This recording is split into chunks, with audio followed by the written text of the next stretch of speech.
एक बार हमारे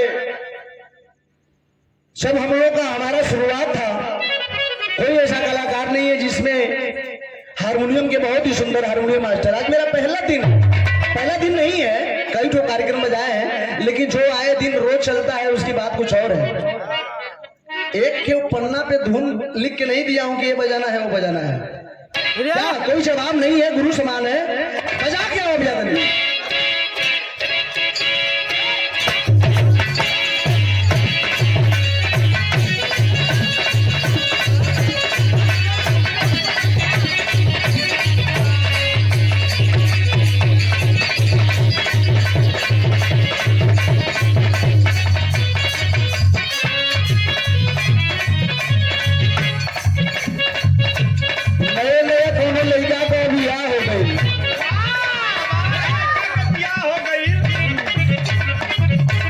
जमाना रल की जब बिया हो तो 5 साल के बाद जो है कितनी से लड़की सयान हो जाता है, गंदा हो गया तो मता जाता।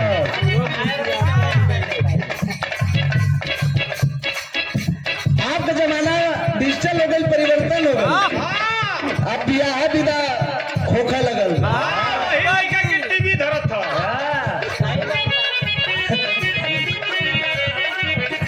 नहीं भाई। अब लड़की, अब सब लोग सोचा था कि भाई लड़की आ जाए,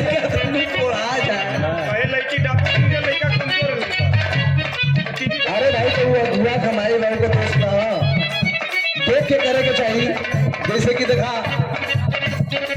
कविता यादव जी है, हाँ मैं देखे में भले पापर दुबरी लेकिन लंबाई उम्र मजे अब ऐसे ही बिया हो।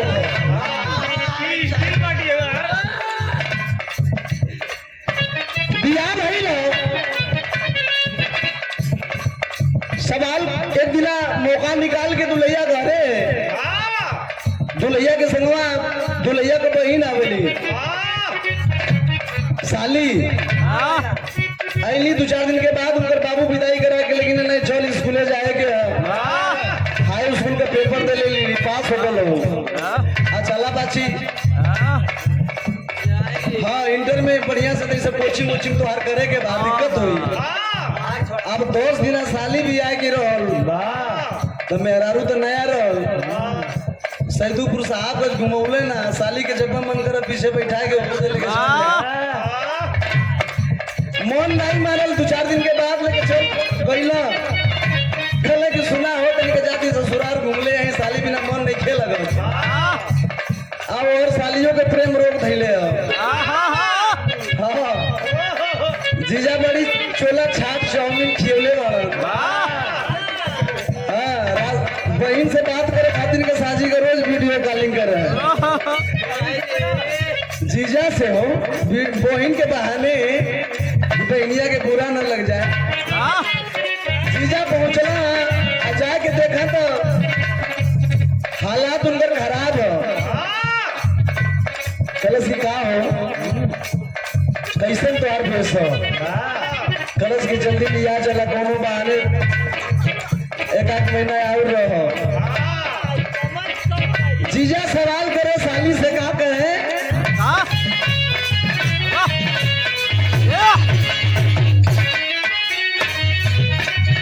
अरे बिगड़ल भैंसिया छुड़ाई का पहचान हो,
ज्यादा खुमरिया ये जीजा धीरे धीरे भाव पर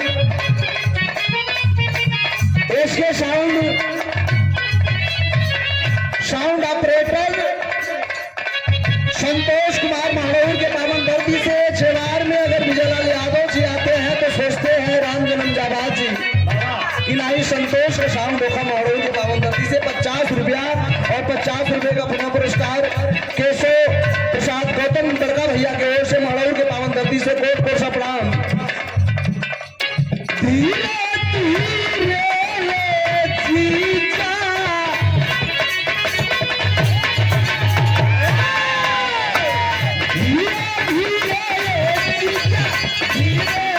जीजा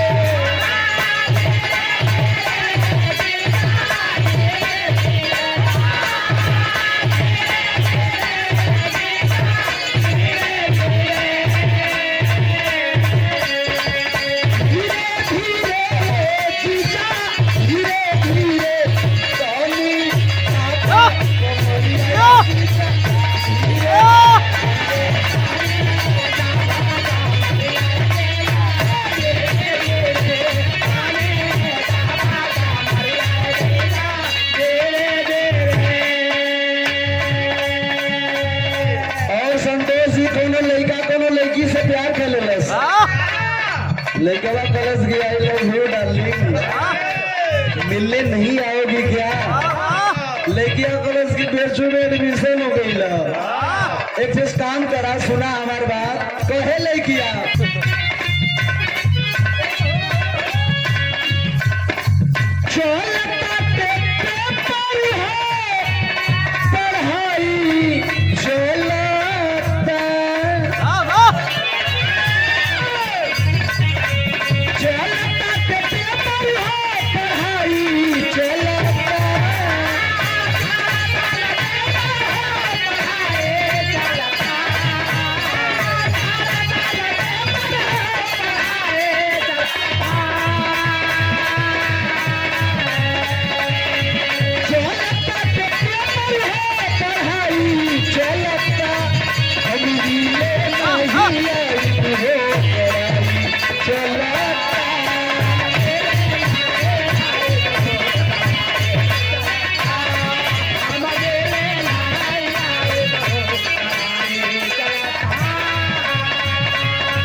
देखे आदरणीय शराब हिंद के सिपाही महाड़ौर के पावन धरती से हम लोगों के गार्जियन हमारे बड़े भैया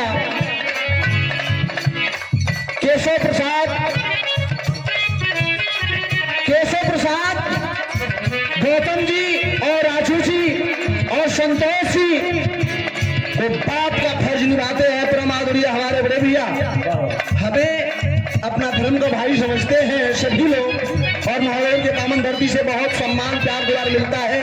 हमारे बड़े भैया पिता तुल्य हमारे आदर्श हमारे गार्जियन बड़े भैया श्री रामचंद्र भैया जी के ओर से बहुत रुपयों का पुरस्कार दे करके और हौसला अफजाई करने का काम किए।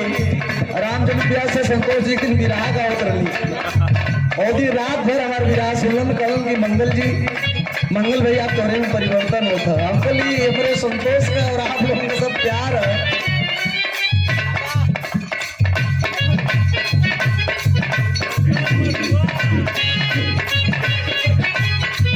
आजकल का प्यार में पहलाई चलता